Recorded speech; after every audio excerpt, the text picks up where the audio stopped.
ఆంధ్ర తెలంగాణలో తక్కువ ఫీజులతో high quality results ఇస్తున్న ఏకైక సంస్థ తిరుమల్ ఐఏఎస్ ఇన్స్టిట్యూట్. మీరు కాఫీ ప్రియులా? కాఫీ గొంతులో పడితే కానీ రోజు మొదలవదా? అయితే మీకు శుభవార్త.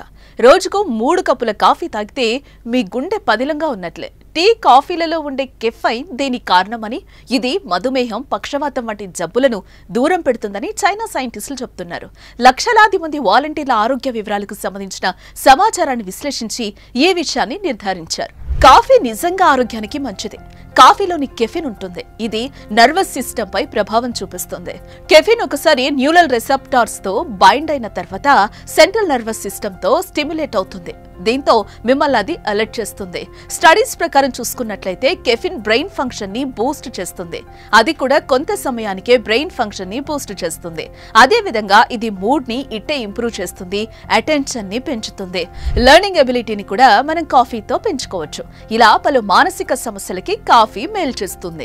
రోజుకు 3 కప్పుల కాఫీతో 200 నుంచి 300 మిల్లీగ్రాముల కెఫిన్ మన శరీరంలోకి చేరుతుందని, ఇదే హృద్రోగాలను దూరం పెడుతుందని చైనాలోని సుషౌ యూనివర్సిటీ పరిశోధకులు వెల్లడించారు. కాఫీ, టీలు మాత్రమే కాదు, కెఫైన్ ఉండే చాక్లెట్లు, ఎనర్జీ డ్రింక్లు, స్నాక్ బార్స్ ఇలా ఏవైనా సరే కానీ రోజుకు 300 మిల్లీగ్రాముల కెఫైన్ శరీరంలోకి చేరితే సరిపోతుందని చెప్పారు.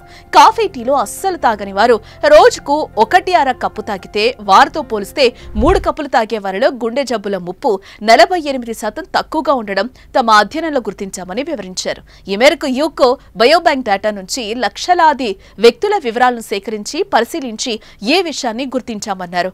అలాగని మితిగా తాగితే అనేక నష్టాలుంటాయని కూడా హెచ్చరించారు.